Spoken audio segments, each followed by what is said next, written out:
Vielen Dank, Herr Präsident. Madame la commissaire, Madame la vice-présidente, mes chers collègues, il en est des élections, il en est de la politique, un peu comme pour tous les spectacles, et on peut choisir l'angle sur lequel on focus le projecteur. On peut décider d'éclairer certains faits, on peut décider d'en laisser d'autres dans l'ombre, et de ne parler finalement que de ce qui nous arrange ou au contraire de ce que l'on veut critiquer. Nous avons essayé avec mes collègues en AFCO, et je tiens à leur rendre hommage, nous avons essayé de ne rien laisser de côté. Et nous avons essayé d'avoir une position équilibrée entre ce que nous voyons, ce qui nous a réjouis dans ces élections et ce qui nous a moins, on va dire, satisfaits. Et j'aimerais commencer quand même par un léger regard dans le rétroviseur. D'où on parle? Nous sommes en 2019 et nous parlons d'élections au suffrage universel direct du Parlement européen. Nous sommes 40 ans après la création de ce Parlement. Nous sommes à la naissance quasiment de cette démocratie parlementaire en Europe. Donc, ayons tous en tête que nous avançons, que notre démocratie progresse et qu'elle progresse à partir d'un point qui était un point où ce Parlement n'était pas élu au suffrage universel et était composé des représentants des parlements nationaux. Nous avons donc franchi une étape très importante et cette élection a continué à montrer cette progression. Le premier élément que je souhaite évidemment souligner, c'est celui de la participation.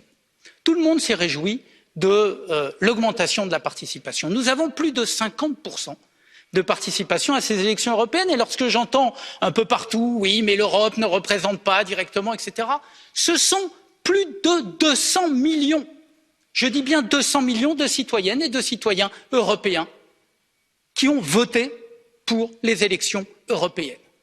Nous avons tous eu, il y a quelques jours ou quelques semaines, des cernes sous les yeux à regarder des élections ou des chaînes américaines pour essayer de savoir ce qui se passait aux États-Unis pour les élections. Nous avons 30 millions de plus d'électeurs sur notre Parlement. Donc, ne soyons pas modestes. Acceptons le fait que la démocratie européenne est forte, qu'elle progresse et que oui, les citoyennes et les citoyens s'intéressent à son devenir. C'est très important. C'est très important également de relever que cette participation a augmenté parce que les jeunes se sont appropriés cette élection. Et parce que les jeunes se sont appropriés, et c'est le point sur lequel je veux insister, et je me tourne évidemment vers les opposants à l'Union européenne. Les jeunes se sont appropriés cette élection parce qu'ils considèrent que l'échelon européen est le bon levier pour répondre aux difficultés, aux crises, mais également aux opportunités que présente l'avenir. Sur les questions de climat, sur les questions de sécurité, sur les questions de démocratie et de droits humains, sur les questions sociales, la jeunesse de l'Europe a compris que nous n'arriverions à résoudre ces questions-là qu'à travers notre puissance continentale et pas simplement dans les replis identitaires et nationaux. Et ça, c'est effectivement très important. Pour autant, cette participation n'est pas égale partout. Et il faut effectivement relever le fait que dans certains États, la participation reste encore très faible. Il faut améliorer cette situation, il faut continuer à communiquer, il faut faire en sorte que la démocratie progresse de manière, j'allais dire, uniforme dans toute l'Union européenne.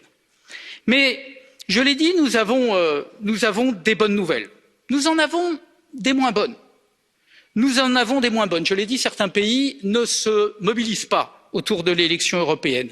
Mais nous avons également toute une partie de la population européenne qui n'arrive pas à participer à ces élections. Je parle des personnes les plus faibles, je parle des personnes en situation de handicap. Dans certains pays, c'est extrêmement compliqué de voter. Je parle de certaines communautés qui n'arrivent pas à accéder librement au droit de vote dans certains pays européens. Cela est inacceptable, cela doit changer.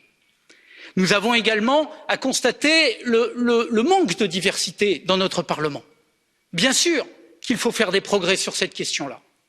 Il y a toute une partie de la population européenne qui n'est pas représentée au sein de nos institutions. Cela doit changer. Cela doit également changer sur la diversité et l'égalité des genres. Oui, nous avons une progression, mais nous sommes passés de 37 à 41% de femmes dans ce Parlement. Oui, c'est une progression. Mais 41%, c'est loin encore des 51 ou 52% que nous devrions atteindre. Donc ça, c'est un objectif et il faut le faire.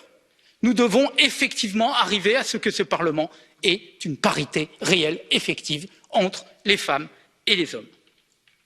Et puis, analyser une situation, c'est bien. Et je terminerai sur le fait que nous devons aussi proposer. Et si j'ai parlé des bonnes nouvelles, je dois dire qu'il y en a une mauvaise.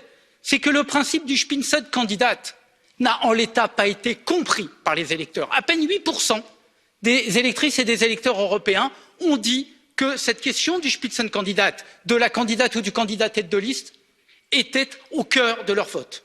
Nous devons donc progresser, réfléchir à cette capacité que la démocratie parlementaire peut mettre en œuvre pour que les citoyennes et les citoyens européens votent effectivement pour une candidate ou un candidat européen. Et là, nous devons avoir le courage de débattre de l'ensemble des sujets. Et oui, les listes transnationales, et oui, la circonscription unique, n'est-ce pas, Madame Jourová, c'est dans votre portefeuille. Ce sont des sujets dont nous devons débattre sans peur, sans crainte, tout simplement parce qu'ils sont au cœur de la démocratie européenne. Voilà, bien d'autres sujets, Monsieur le Président, mais je m'arrêterai là. Nous avons progressé, nous avons encore des progrès à accomplir.